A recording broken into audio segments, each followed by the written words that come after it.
د افغانستان د صحتمندۍ پروګرام کارکونکو لپاره ښه خبر دا چې څه خبر دی دا ټول معلومات را سره په همدې ویډیو کې کتلی شئ.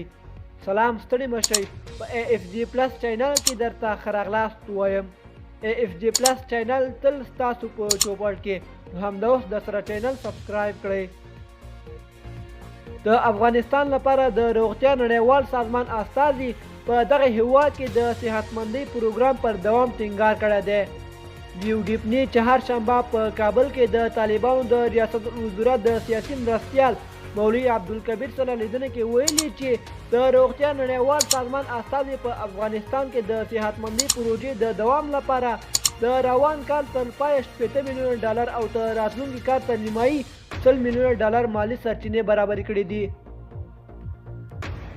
د بیان له مخې د روغتیا نړیوال سازمان استازي د پروګرامونو عملي کېدو برخه کې د طالبانو د همکارۍ څخه مننه کړې او زیاته کړې ده چې د روغتیا کارکونکو د معاشونو ورکولو بهیر یې هم پیل کړی دی.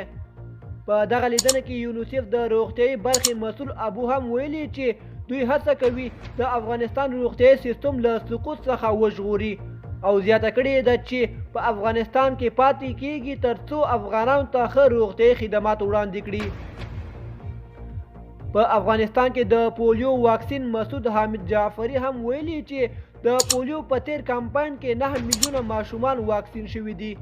د نوموړي په وینا یادو ماشومانو کې 2.15 میلیونه داسې ماشومان وو چې د لومړي ځل لپاره واکسین شول. د ښاغلي جعفری په وینا پولیو واکسین د تطبیق پر مهال روغتیا کارکونکو له امنیتي ستونزو سره نه دي مخ شوي. مولوي عبدالکبیر صحتمندۍ پروګرام ته د مالی امکاناتو برابرولو له امله د روغتیا نړیوال سازمان څخه مننه کړې. دوستانو زموږ د نن ورځې خبر تر همدې ځایه وو. د نورو تازه خبرونو لپاره زموږ یوټیوب چینل در سره سبسکرایب کړئ. والسلام.